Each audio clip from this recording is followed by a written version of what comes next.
From now on, we will start the afternoon conference.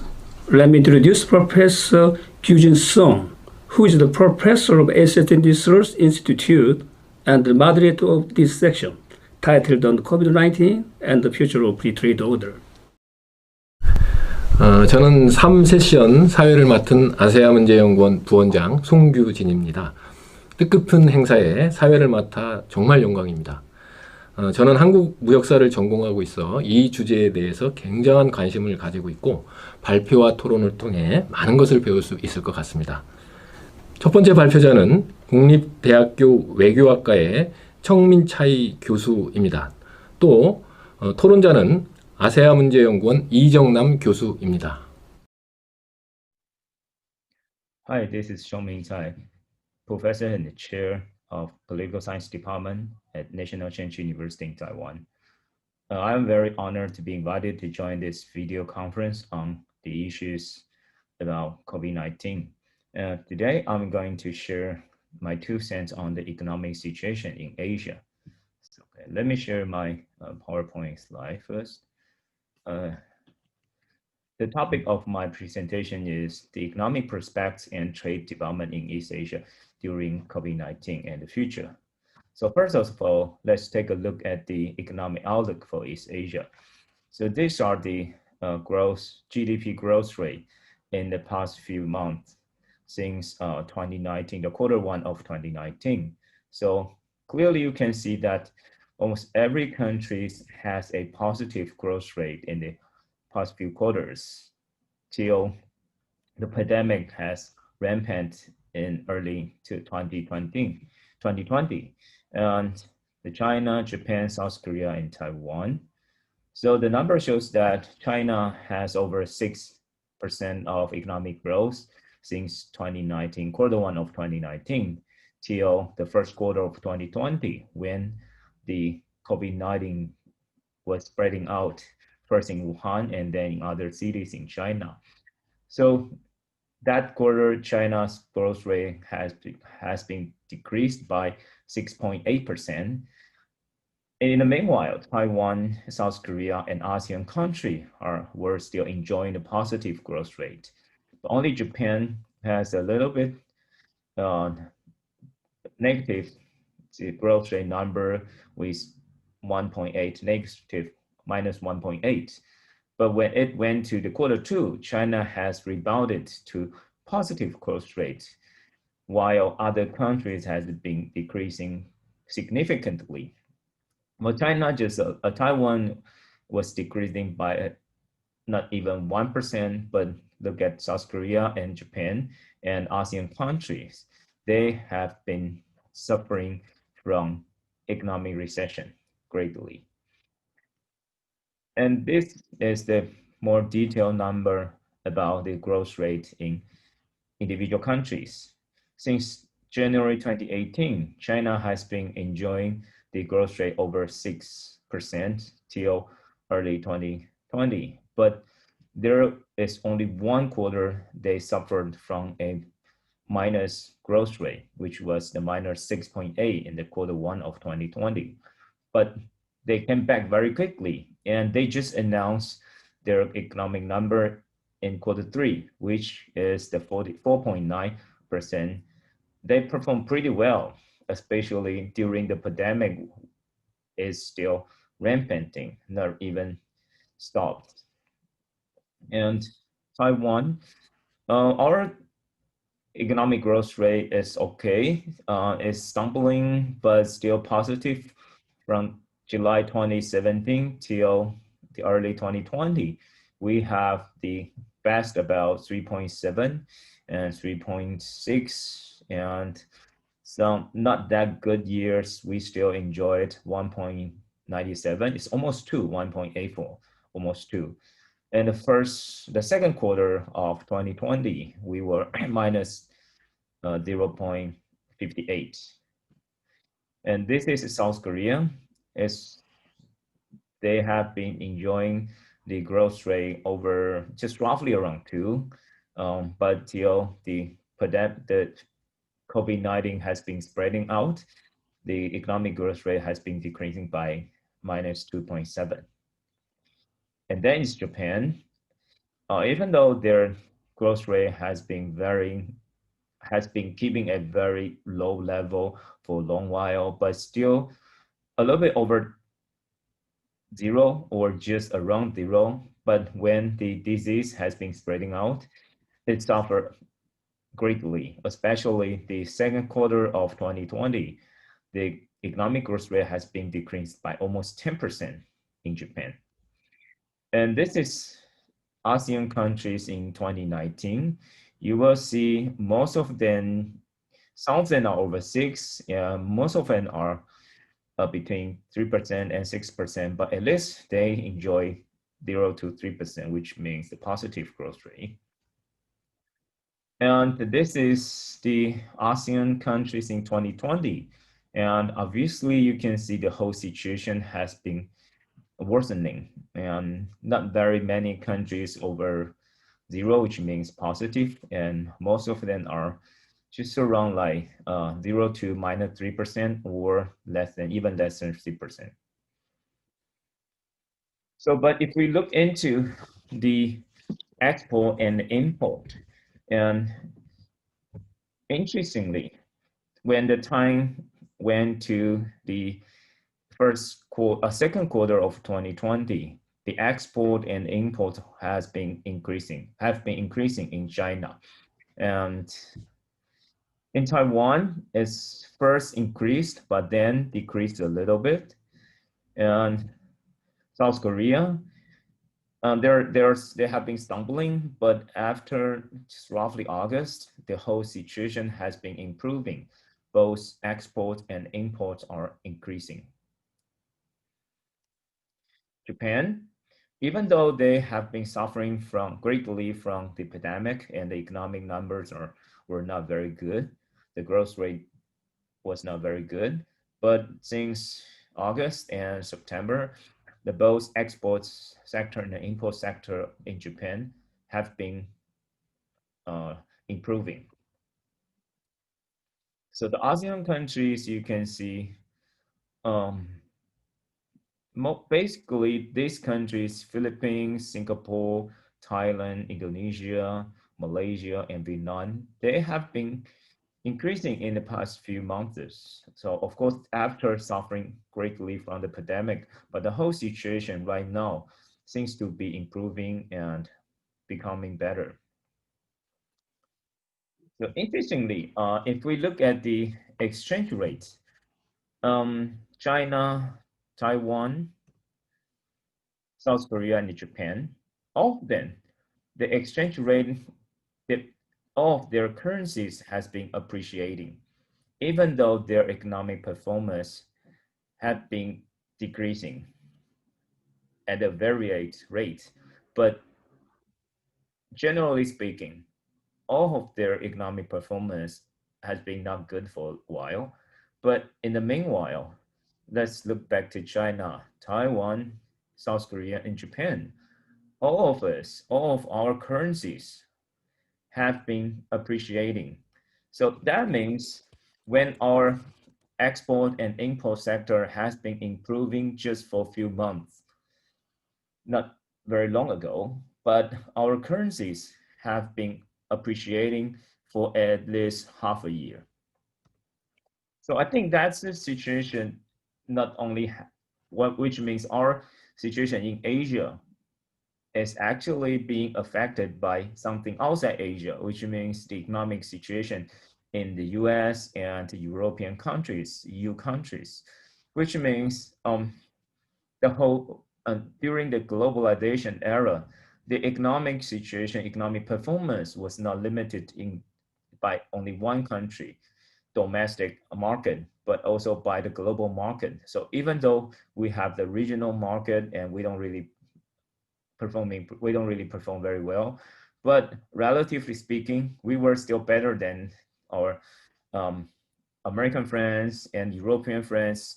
So that's why our currencies are appreciating relative toward their currencies. But within Asia, our currencies has not been fluctuating too widely. So if we look into the government measures in response to COVID-19, you will see actually most of our countries governments are doing the similar actions. They use tax measures. They try to boost the employment, and they use the economic package to as a stimulus to drive the economic cycle. So if we look into Taiwan, these are the things we're doing here. And then if we look into China, still tax measures, employment, and economic stimulus. And also South Korea, ASEAN countries, and Japan, which means it seems that the government policies are quite similar, or maybe we can say they don't have too many policy tools to fight with the situation in which almost all countries in the world have been involved and deteriorating. So within the countries, what we can do is to use tax. And for example, in Taiwan, we deferred the tax payment and we announced a special guideline allowing taxpayers, if they have difficulties, they can try, the government could help. And about the employment, the working hours and jobless, the fighting the unemployment and economic stimulus, the government are offering money to boost the economic cycle. And similar things happen in China in this on these three topics, and in South Korea, in ASEAN countries, and in Japan. So, but in the meanwhile, the major economies in Asia, China, South Korea, and Japan, all their governments are trying to figure out how to deal with not only domestic market but regional market and even the global economic situation. So here I listed all the economic interaction with other countries from China, South Korea, and Japan. And from the data, obviously you can see the Japanese government, they have been more active and to negotiate and to have conversation with different countries, try to manage their economic situation. This is the chronicle data from January this year. You will see Japan has been doing a lot, and China has done something, but not as many as Japan, especially during the February, March, and even April, May. That's the time when China suffered the most. And Korea has done something, but again, not as many as Japanese government. And but interestingly, even Japanese government has done a lot, but according to the economic indicators, we could see clearly that the situation in Japan has been deteriorating, not really improving in relation to other countries. So when times went to July, both the three biggest economies in Asia, they have been doing more and more. China, South Korea, and Japan. And, but most of this policy discussion were being through the virtual conferences, of course. So which means the real substantial interaction among these countries or these countries with other countries has not really been brought back. Okay. So this is the prospects in East Asia. Uh, the export, the figure on the left-hand side is the export goods in terms of the value. If you look into the three lines, China has been reviving, and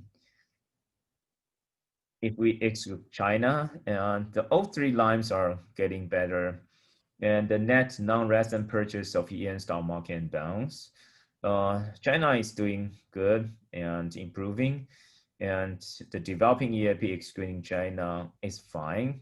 The EN excluding developing EAP is actually stumbling. And global purchasing managers indices, so the manufacturing sector and the service sector, both sectors are improving. And the industrial production, again, China has been improving, not only with positive number, but it's getting more and more. And the rest of three groups are improving. They are struggling, but they are improving toward the positive number. Okay? So these are the data I would like to show. So after looking into this data, I think there are a few things we really have to think about right now is the successful containment of the disease in some countries is leading to a revival of domestic economic activity, especially China, especially China. So obviously China is today now is the economic engine in Asia. So the domestic market is robust, and also the Chinese government has been announcing their new economic policy or policy direction, which means dual circulation, internal circulation and or domestic circulation or external and international circulation.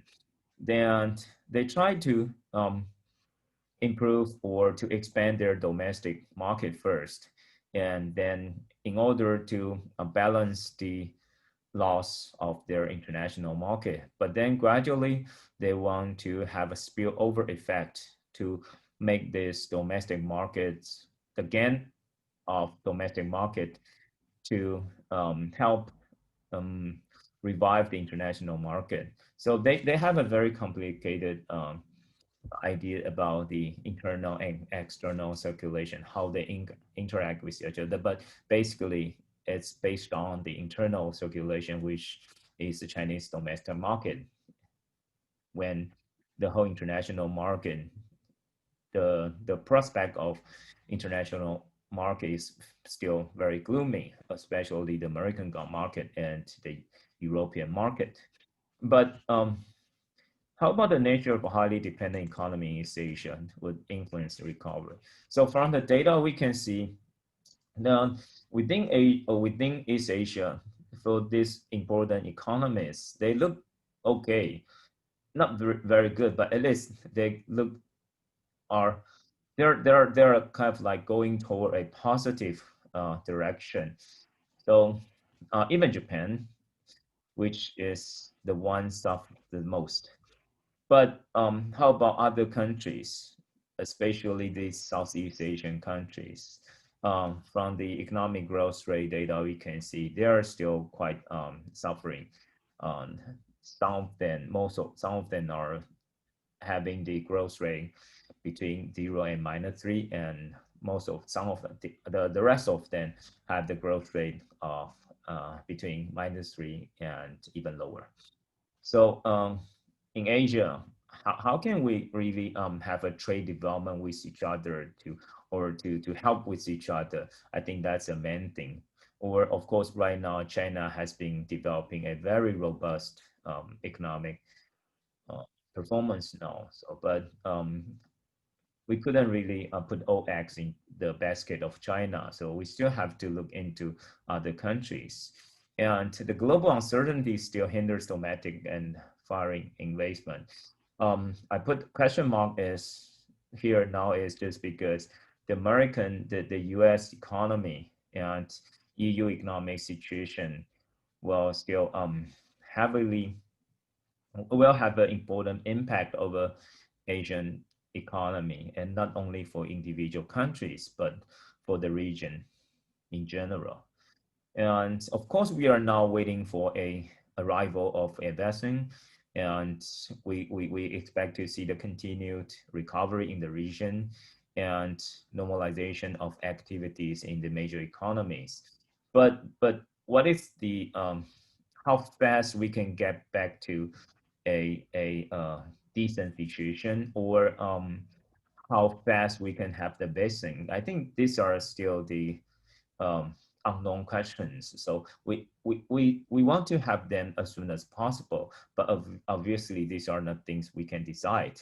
Okay, so the COVID-19 shock has an uneven impact across the region. First Asia, then the US, and then European countries. But now Asia seems to, relatively speaking, performing better or containing the disease better than other countries. But that doesn't really mean we can isolate ourselves from the global market. So the whole global market are intertwined with each other closely. So just like single countries in Asia couldn't really isolate itself from other Asian countries. So things now we see a very uneven impact across the region, especially the second wave in European countries. And in the US, everything's still pretty bad, not really improving. So under this situation, we have China now has very strong, we found China has a very strong rebound in export. And Vietnam is improving, recovering as well. So these are the countries that are doing well. So at least within Asia, I think what we can do is also, as I said, we can really isolate ourselves from the global market. But within Asia, the good thing is we have already seen the improving economic situation overall in Asia and even in individual countries. So the trade development, if we could bring the trade interaction back to a decent situation, at least what we can expect to see is with the time moves on, what we can try to do is to um, facilitate the export and import, at least in this region, and try to help each others.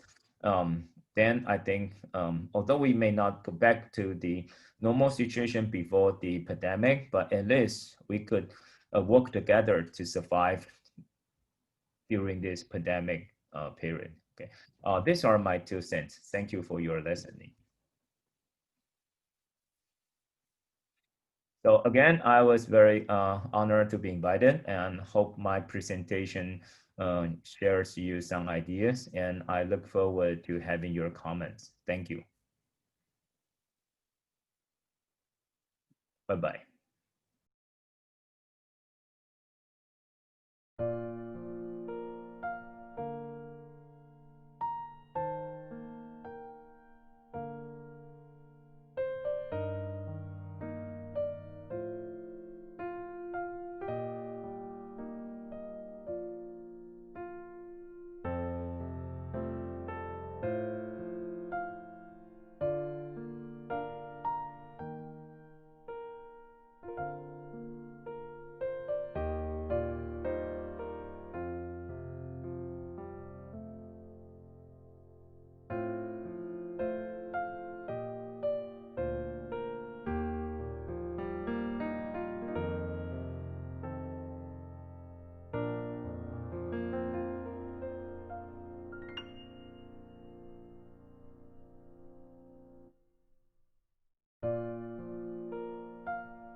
This is Jung Lam Lee, Professor of ALI in Korea University.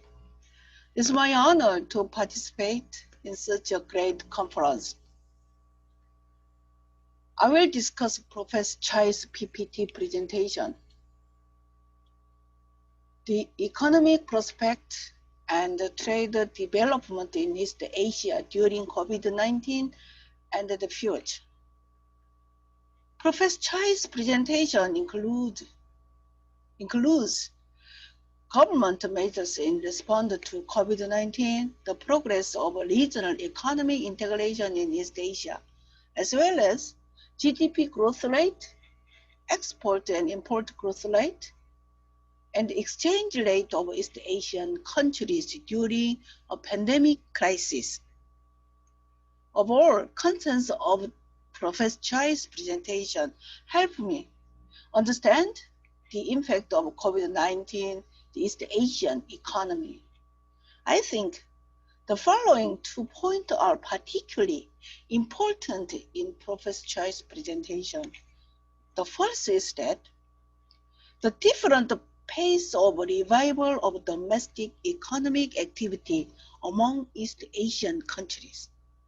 China and Vietnam are recovering relatively well, and the outlook for Korea also looks not too bad. Second, Professor Chai raised a very important question that what is the impact of the different pace of revival of domestic economic activities on East Asia's regional economies given high level of economic integration?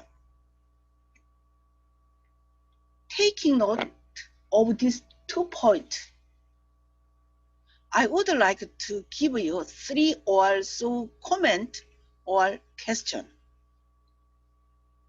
First, when forecasting the global economic development trend after COVID-19, the most mentioned are the reduction of globalization, reduction of global production and supply chain, reduction of global trade and investment, and the strengthening of a localization trend. From this point of view, the regional economy structure centered on China in East Asia is a likely trend in the future. What do you think about this point? Also, compared to US and Europe, the Chinese economy is showing a pretty rapid recovery, maintaining a relatively stable economic growth rate and export and import growth rate. Professor Yao Yang of Peking University predicts that in 2020, China's export will increase by 3% and the GDP will grow by 2%. In particular, he predicts China's GDP will increase to 73% level of GDP of US. This stable recovery of the Chinese economy, along with the economic dependence of East Asian countries, is expected to strengthen China's influence over East Asia. Second, some companies are recently moving from China to Vietnam, and Vietnam's export to the United States increased by about 20% in first half of 2020. Do you think this reflects the trend of this Chinesization in US trade and investment? If so, can it be understood that there is a trend of economic decoupling between China and the US? Third and the final question is the question of where the global economy will go after the COVID-19 crisis. Regarding this question, many answer that the retreat of globalization and the decoupling of US-China economy and the world economy will be divided into 2 economic blocs centered on US and China. What do you think about this claim that the COVID-19 crisis and the economic war between China and the US will accelerate and creating a global economic decoupling, which will end up dividing into a Western-centered economy and a Chinese-centered economic bloc? Professor Yao Yang counter-argues that despite COVID, the Chinesization of global economy is not occurring in 2020. He pointed that in 2020, China again became the US #1 trading partner. China's share of global economy has risen again, and there has not been a total disruption of industrial chain. In addition, although several companies such as Huawei were affected, overall technical decoupling did not occur, and the decoupling in the financial sector did not occur. If Professor Yao Yang's diagnosis or argument is correct, I think that the various prospects for decoupling and the deglobalization of the global economy after COVID-19 outbreak do not accurately reflect the current development trend. What do you think about this claim? Thank you.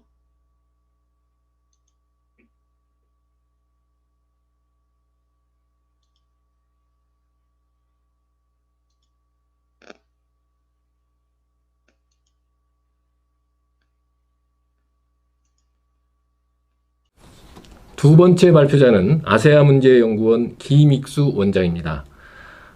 토론자는 국립선약센대 추에이링 신 교수입니다. I am very honored and privileged to make a presentation in the third session. My topic is about accelerating development of China's digital economy after COVID-19 and its implications for Korea.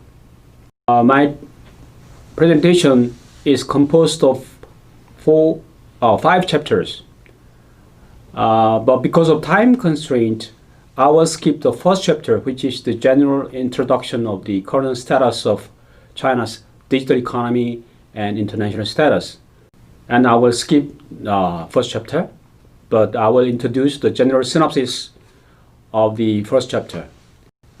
In fact, since the second half of 2015, Chinese government has been pushing for digital transformation based on technologies of the fourth industrial revolution, such as 5G, artificial intelligence, cloud computing, Internet of Things, and big data.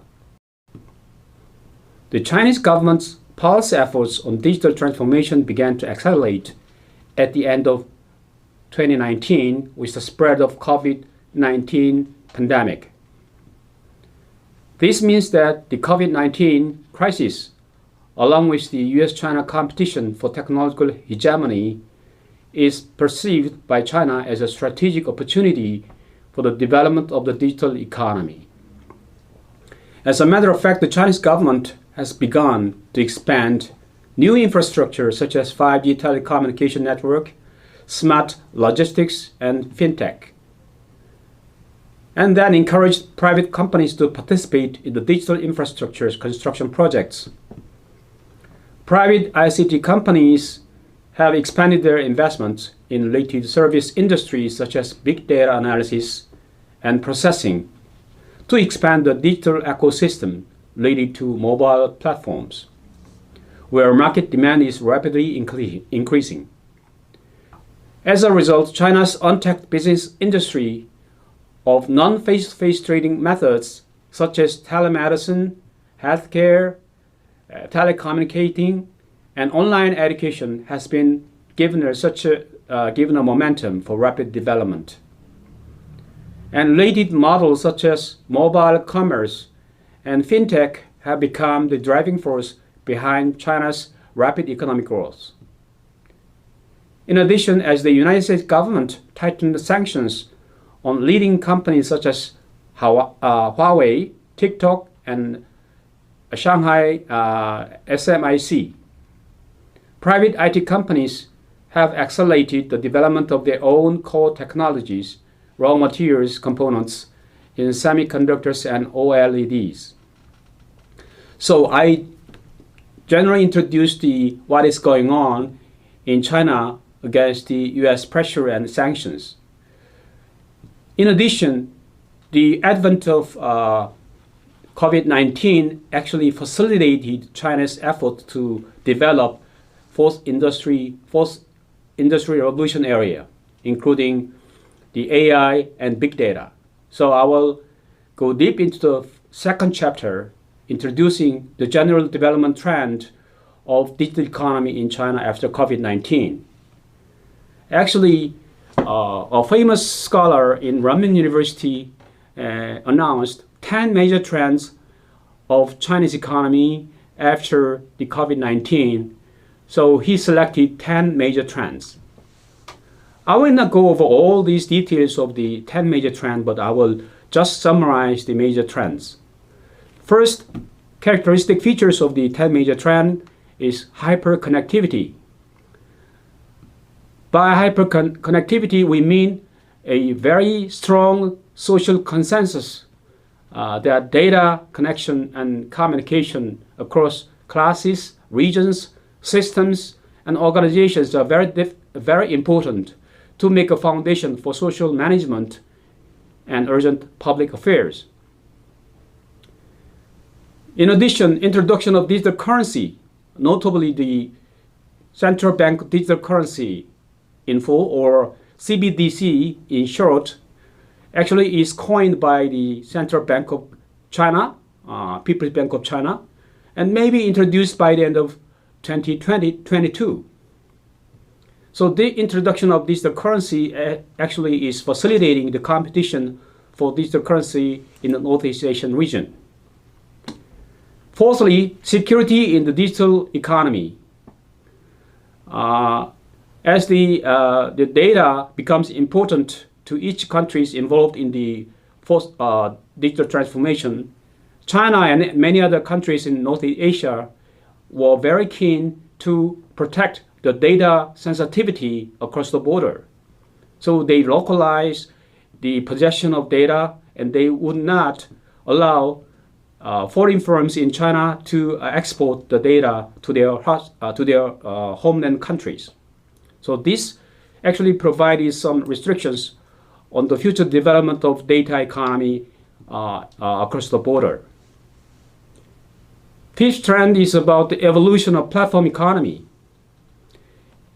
In China, there are many famous platform companies, including Alibaba, Tencent, Jingdong, Shangcheng. This platform economy actually provided very precious service to customers in the digital era. Many people actually bought goods at a cheaper price or more conveniently. So this is the main characteristic of the Chinese platform economy. Fifth characteristic features of the digital economy of China is the new need to create to gauge or measure GDP. Thus far, the concept of GDP is mainly focused on the aggregation of value-added needs during the year. But this does not capture the added value created in the digital transformation era. So we need to create some sort of new metric or new management system to measure the value-added needs created or generated in the digital economy. The seventh important characteristic features of the digital transformation in China is the digitalization of the public administration. Nowadays, networking and the data collected system of China actually handle various aspects of the public administration, so-called digital government. Also, Korean government also created a digital government, and all the the documentation and the paperwork are done by the digital system. So China is facilitating this digitalization of the public administration. And the eighth characteristic features of the digitalization is the new method of collecting and processing data. If you go to China, there are many factories or enterprises that are engrossed in the processing and labeling of data, especially the image data. So there are about 6,000 CCTVs in China, and the number is increasing, but the data collected in the CCTVs are processed by many people in the countryside to give some valuable information to the urban government administration. So that is the major change. And ninth changes in the China's digital economy is the employment relations is changing very rapidly. Because of the progress of the digitalization of the Chinese economy, the unchecked business model is prospering, whereas the contact business model are not anymore useful. So this is the major change in Chinese digital era. Lastly, the irreversibility of digital economy. Currently, many digital competition is occurring in the trade and commerce area, and many people in buying things, they rely on unchecked business model. But even if the COVID-19 is coming to an end, that does not mean we give up the new business model of unchecked business. Still, unchecked business model will stick around for quite a long time to help people to make a shopping, do shopping very cheaply and very conveniently. So this, all in all, we can say that this is the major trend of the China's digital economy. Okay, next, let's move on to the next chapter, which is about the digital transformation policy after COVID-19. The first major policy feature is about the new infrastructure plan of Chinese government. Actually, Chinese government has implemented many projects, but this is quite different from the 1990s or 2010s. After the COVID-19, especially since last November, China has experienced a significant setback from the advent of COVID-19. They began to expand the new infrastructure or social overhead capital in the economy. In Chinese, it is called 新基建. That means different from the past investment in social overhead capital, notably, the highway and railway and other, airport construction. This digital era's new investment in social overhead capital actually mainly related to the construction of data center and the building of AI processing facilities and robots, drones, etc. So it is called new infrastructure.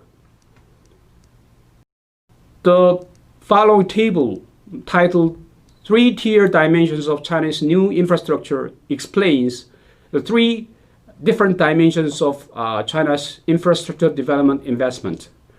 First one is information infrastructure. That deals with the information processing related infrastructure. So big data and IoT, etc. This is mainly conducted by local governments. The second infrastructure development is happening in the convergence and fusion of different industries. So Premier Li Keqiang actually promulgated various regulations and policies about the facilitation of this infrastructure convergence. 中国制造2025, that is the manufacturing plus, internet plus policy introduced in 2015. Since then, China actually implemented various policies to converge the internet and some ICT industries with manufacturing and conventional service sector. By doing so, they can actually enhance the efficiency and the distribution systemic efficiency in the retail sector. Lastly, there is another infrastructure area which is about the innovation infrastructure. Other than the two previous infrastructure, this will touch upon the cooperation or collaboration between universities on the one hand and other research institutes and research associates working in research institutions. So it is kind of collaboration between different institutions in China. So by doing so, they can enhance the collaboration synergy between different entities and form a cluster to promote further collaboration possibilities in the future. Okay, let's move on to the second item, which is about the transition to the digital competition for after COVID-19. As you can see, transition and acceleration of digital economy in China actually facilitate the digitalization of the transactions and consumption. Other than the investment, this change is very beneficial to customers in China. As you know, Chinese consumers are very used to buying goods and services via mobile phones and internet online systems. But after the introduction of this digitalization, digital consumption system, Chinese people can actually make shopping or do the shopping more efficiently and less expensively. As you can see in the table below, titled Online Sales Expenditures and Trend to Chinese Consumer Goods, as you can see in 2014, the proportion of the online sales was just 14 or 16%. But as at the end of 2019, it actually rose to 20.7%. And in the first quarter of the 2020, it rose to 25% of the total sales. That means online shopping and mobile shopping accounts for a greater proportion of the total sales. That means China actually went through very rapid process of digitization even in the sales and consumption area. All right. Major changes in digital consumption in China happened in 2019, especially after COVID-19 pandemic. First characteristic feature of this acceleration of digital consumption is happening in the transaction methods. As I said earlier, the transaction method actually transformed from offline to online and offline only to O2O. That means online to offline, offline to online. So vice versa. That there are some interactions between these two channels. We can say that this is a multi-channel or diverse channel strategy. Secondly, expansion of auto area even to the foodstuff sector. So to give an example, there is a private company called Hema Shenzhen. That is the sister company of Alibaba Group, and they will purchase foodstuff from the production site at a very cheap price, and they sell it to the consumers very cheaply, urban consumers. And if you scan your mobile phone through the QR code, and you can finish the purchase very conveniently, then the goods you scan will be delivered to your home in 30 minutes or 1 hour time. So this is quite a big change from the other past consumption trend. Thirdly, digital coupons were widely used and expedited after the spread of digital consumption trend.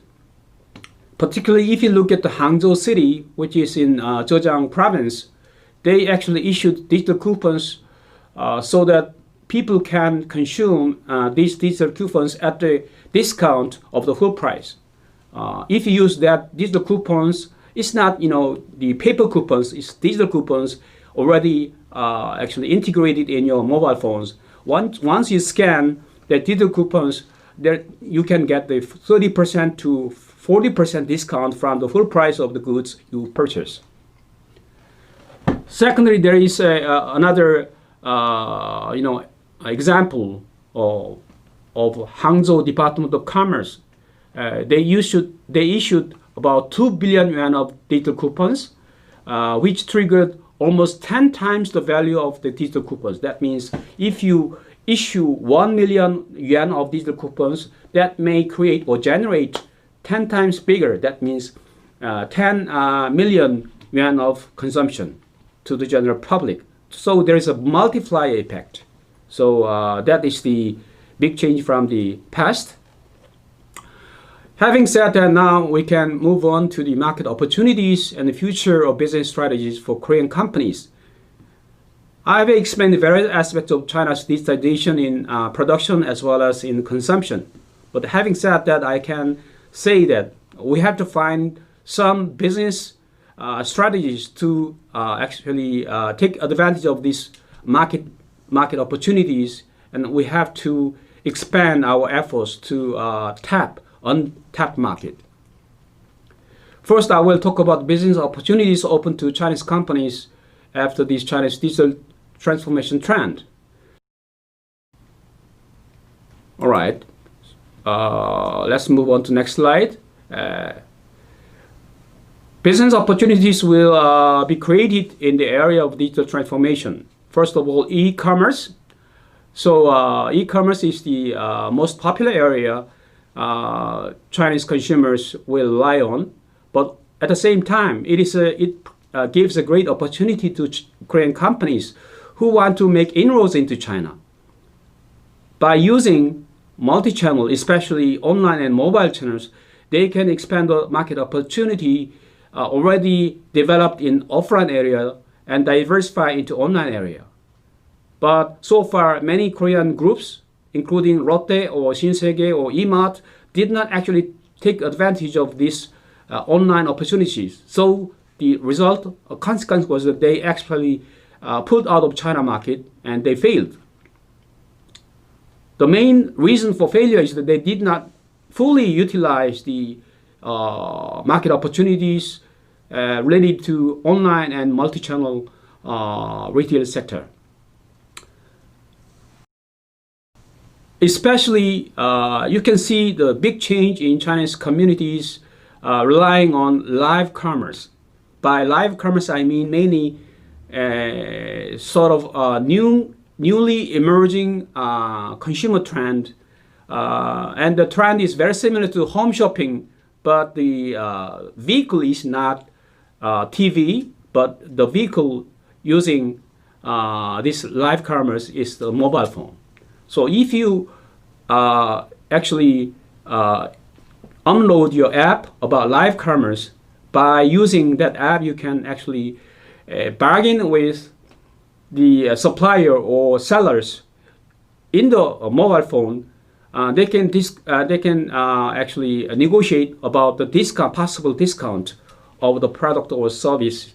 So it's like an offline transaction, but it's taking place in the mobile phone dimension. So that is a new innovation occurring in Chinese economy. So I hope that many Korean companies have to use in this live commerce entry mode to expand their business with Chinese market.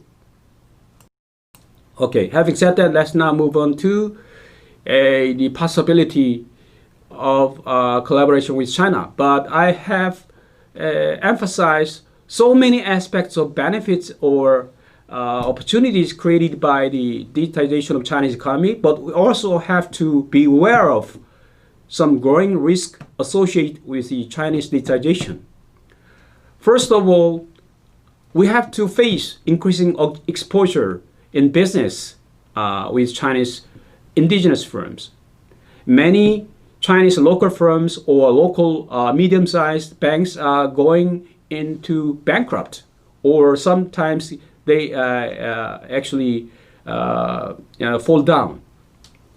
So when you want to do business with Chinese local companies, you have to watch out the possibility of going bankrupt, Chinese companies going bankrupt. So there are lots of liquidity crises actually spreading into China because of the COVID-19 pandemic. They are actually, they have to tackle some liquidity constraint, but they have very little personal connection with banks or powerful local party cadre, so they cannot get enough money or liquidity to leave their firms, above the water.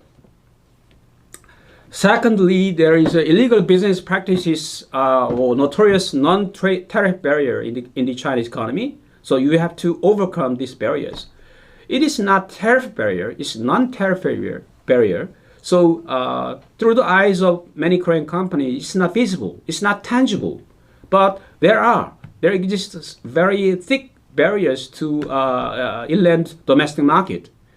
So we have to watch out this invisible bureaucratic non-tariff barrier, which comprises various factors, including the excessive intervention by local party cadres, control and interruptions by the authorities, and some tax investigation, unexpected tax investigations, and very low-level digital openness to outsiders.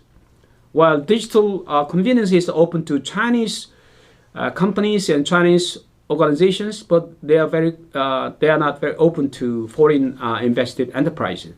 So you have to overcome or get around these barriers. Otherwise, you are bound to fail in China market. Thirdly, you have to intensify your efforts to overcome conflict between U.S. and China. And Taiwan and Korea are in a very difficult situation these days.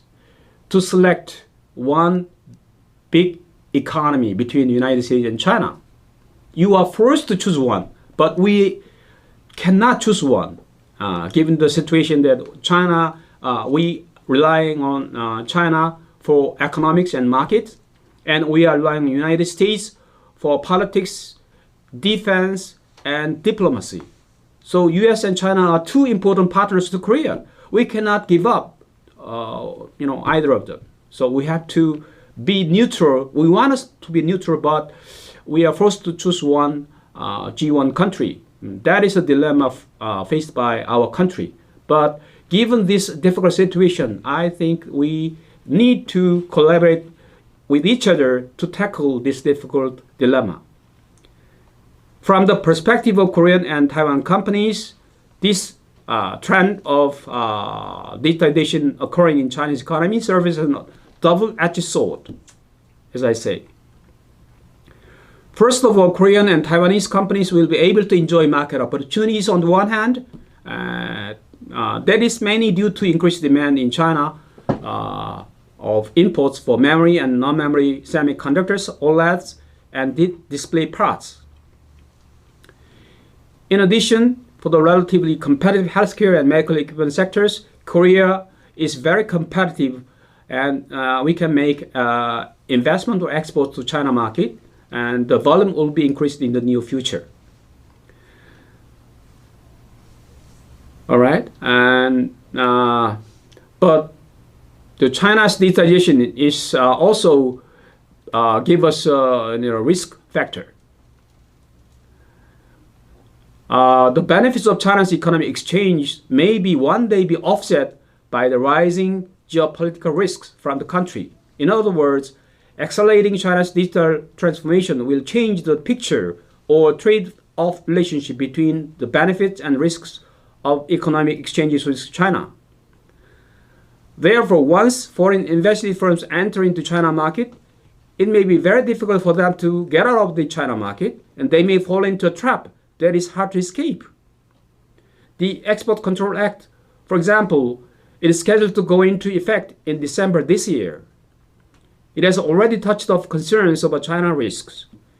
If President Xi Jinping's position as a party secretary is extended at the 20th Party Congress scheduled to hold in October 2020, therefore, once foreign invested firms enter into China market, they may fall into a trap that is hard to escape. To give you an example, Export Control Act, which is scheduled to go into effect in December this year, has already touched off concerns about China risk. If President Xi Jinping's position as a party secretary is extended at the 20th Party Congress in October 2022, we'll have even bigger concerns. Companies, whether foreign or domestic, will be subject to restriction in their export to the United States. If the products are perceived to threaten China's national security.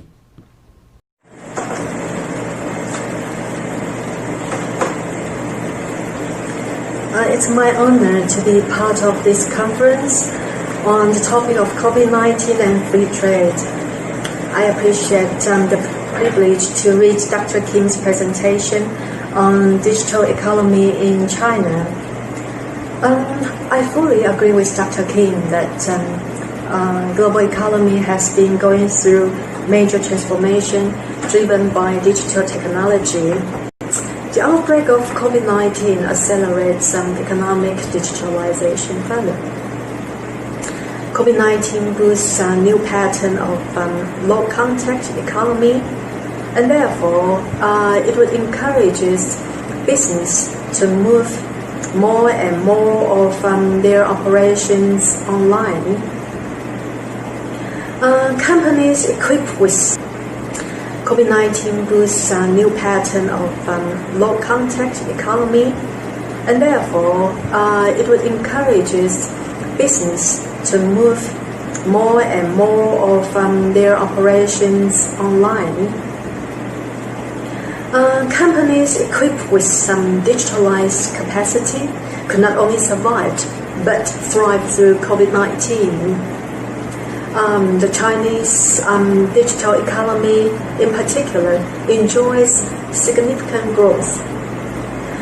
As highlighted in Dr. Kim's presentation, both the Chinese government and the business sectors work together at full speed to develop digitalized economy. But that also leads to some important questions for us to think about. Both the Chinese government and the business sectors work together at full speed to develop digitalized economy.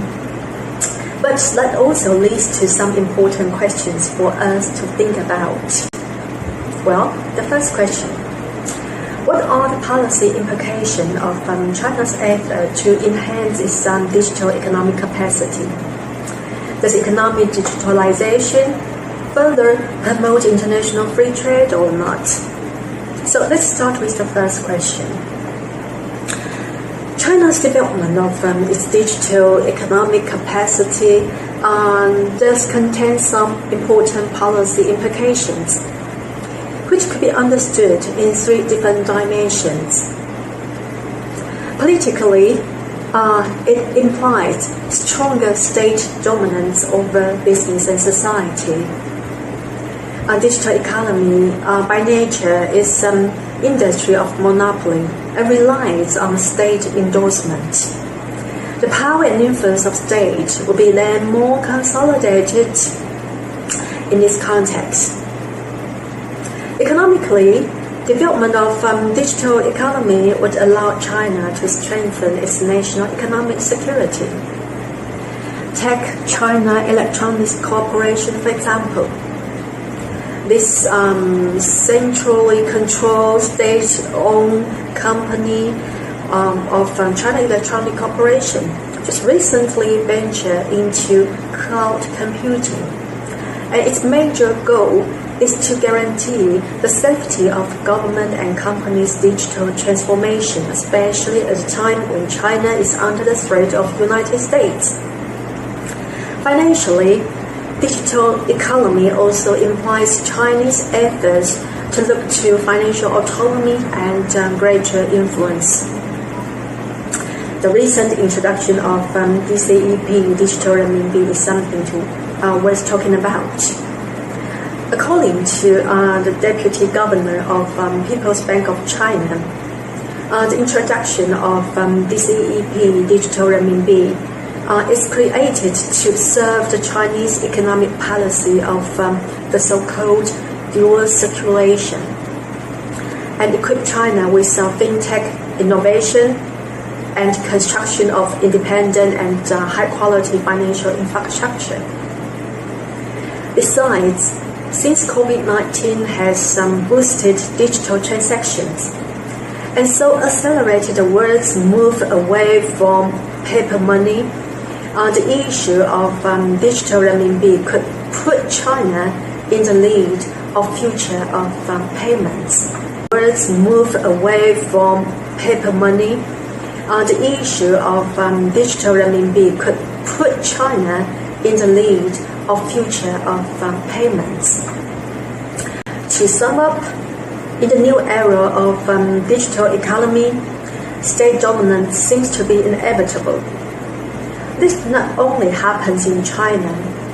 For most of the tech giants nowadays located in China or elsewhere, it becomes quite logical for these companies to choose to comply with state and supply services to governments and allow governments to use the data to track and control their populations. The problems of unbalanced state-business relations deserves attention. Let's move on to the second question. The more digitalized the economy becomes, the freer global trade is, or vice versa. Well, that's very hard to tell, and it will depend on the following factors. First, there was the strategic confrontation between China and the United States. So far, the conflict has disrupted supply chain, affects almost every industry, and possibly all multinationals. And there are still much further to go. Besides, there are international trade regulation politics that matters as well, especially the tax issue. There have been different views regarding tax, such as how to divide profits among countries, how to define the lines between goods and services, etc. A harmonized regulatory environment is still far to reach. Finally, there are technical problems, concerns about privacy, information privacy, and digital security. So, liberalization of global digital economy, therefore, still has a very long way to go.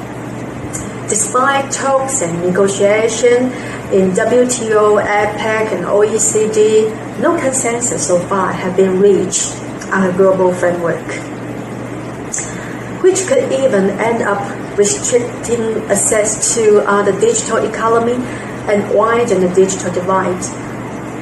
But meanwhile, there was also something to look forward to. Some breakthrough can be seen at regional level, like for example, on June 11th of 2020, New Zealand, Chile, and Singapore, they signed the world's first ever digital economic partnership agreement in the digital divide.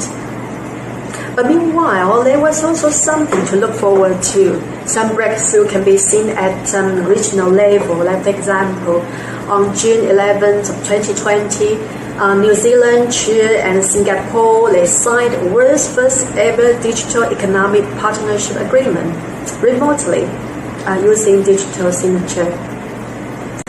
To conclude, so one of the main themes of the COVID-19 world has been border control in the name of containing the virus. The role of digital economy in COVID-19, however, is rather paradoxical. While digital economy may seem to help boosting domestic economic recovery, it may fortify rather than penetrating national borders. On the one hand, as digital economy is more dependent on state endorsement, economic digitalization will solidify the nexus between the tech industry and the government. On the other hand, there are strategic competition and there are technical barriers and conflictual policy preferences among states. As a result, the development of digital economy may cast more uncertainty on free trade, especially at a time of international political turbulence. This is my view to share with you. Thank you very much.